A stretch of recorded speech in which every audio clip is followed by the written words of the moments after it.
মাননীয় প্রধানমন্ত্রীর থেকে জানতে চাই যে ফ্যামিলি কার্ড, কৃষক কার্ড, কৃষি কার্ড, হেলথ কার্ড যে ধরনের কর্মসূচিগুলো গ্রহণ করা হয়েছে তার ইতিবাচক কিছু দিক রয়েছে।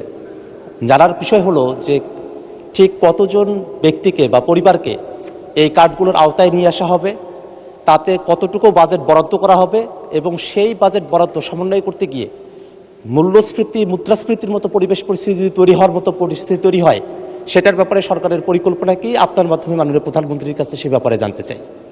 মাননীয় প্রধানমন্ত্রী। ধন্যবাদ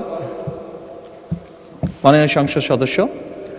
আপনি যে প্রশ্নটি করেছেন যে কতজন মানুষের কাছে আমরা পৌঁছে দেব, তাই তো, এবং মূল্যস্ফীতি হবে কিনা, বাজেট কত, স্বাভাবিকভাবে বাজেট কত এটি আমরা আপনাদেরকে এখনই বলছি না। অর্থাৎ আমরা পর্যায়ক্রমিকভাবে জিনিসগুলোকে সামনে এগিয়ে নিয়ে যাব।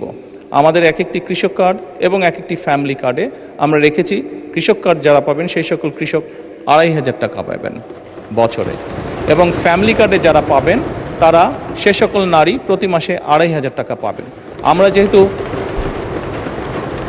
আমরা যেহেতু প্রতি মাসে এটিকে এক্সটেন্ড করতে থাকবো, অর্থাৎ অধিক সংখ্যক নারী কৃষক কার্ড পাবেন, অধিক সংখ্যক কৃষক কার্ড পাবেন। একবারে সবাইকে দিচ্ছে না, পৃথিবীর কোনো দেশের পক্ষে একবারে সেটি সম্ভব না করা। সেই জন্য প্রতি বছরই আমরা বাজেটের স্যাংশন বাড়াবো, প্রতি বছরই বাজেটে আমরা টাকা অ্যালোকেট করব, এভাবে পর্যায়ক্রমিকভাবে ধীরে ধীরে আমরা এগোবো। এবং অবশ্যই বাজেটের প্রাধান্য পাবে। এবং আপনি যেটা বলেছেন মূল্যস্ফীতি হবে কিনা, আমরা তো টাকা ছাপিয়ে দিচ্ছি না। আমরা যেহেতু টাকা ছাপিয়ে দিচ্ছি না, কাজে মূল্যস্ফীতি হবে না। বরং আমরা মনে করি এই টাকাগুলো যখন মার্কেটে যাবে, যারা কৃষক কার্ড পাচ্ছেন সেই সকল কৃষক, যারা প্রান্তিক পর্যায়ে নারীরা যারা পাচ্ছেন টাকা, নিশ্চয়ই তারা সিঙ্গাপুর বা বিভিন্ন দেশে টাকা পাচার করবেন না, সেই টাকা লোকাল অর্থনীতি দিয়ে তারা খরচ করবেন।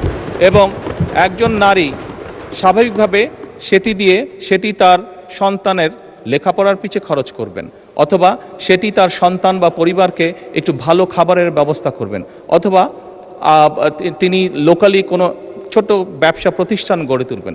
ফলে যেটা হচ্ছে, যেই টাকাটা সরকারের কাছ থেকে তার কাছে যাচ্ছে সেই টাকাটা লোকাল ইকোনমিকে শক্তিশালী করছে, লোকাল ইকোনমিতে সেটি রোটেট করছে। যেমন একজন নারী যখন সেই টাকাটি পাবেন, উনি যদি একটি মুদির দোকানে গিয়ে সদাই করেন, এরকম ওনার আশেপাশে যারা সেটি পাবেন, আরও যে সকল পরিবার, আরও যে সকল নারী পাবেন, তারা সকলে যখন ওই মুদির দোকানে যাবেন, স্বাভাবিক সেই মুদির দোকানের সেল বাড়বে। সেই মুদির দোকানে যখন একজন কর্মচারী যদি এখন থেকে থাকে, 1 মাস পরে বা 2 মাস বা 3 মাস পরে সেই মুদির দোকান মালিক দেখবে যে আমার একজন কর্মচারী দিয়ে হচ্ছে না, তখন সে আরেকজন কর্মচারী নিয়োগ করবে। ফলে কি দাঁড়াচ্ছে, কর্মসংস্থান হচ্ছে। এবং সেই কর্মচারী 2 জন বেতন পাবে, তারাও গিয়ে গামছা কিনবে, লুঙ্গি কিনবে, অথবা তার সন্তানের জন্য চিপস কিনবে, অথবা একটা ছোট্ট ফ্রক কিনবে তার মেয়ের জন্য। ফলে লোকাল ইকোনমি আস্তে আস্তে স্ট্রেনদেন হবে, লোকাল ইকোনমি আস্তে আস্তে বড় হবে। কাজেই মূল্যস্ফীতি হবে বলে আমরা মনে করি না, আমাদের কোনো রিসার্চে মূল্যস্ফীতি বলে না, বরং অর্থনীতি আরও সচল হবে, অর্থনীতি আরও স্ট্রেনদেন হবে। এবং লোকাল যে সকল ইন্ডাস্ট্রি আছে, বাংলাদেশের শতকরা 70 থেকে 80% মানুষ যে সকল প্রোডাক্ট কনজিউম করে সেগুলো লোকাল ইন্ডাস্ট্রি প্রোডাক্ট কনজিউম করে। কাজে লোকাল ইন্ডাস্ট্রিগুলোকে স্ট্রেনদেন করার এটি আরেকটি উপায়।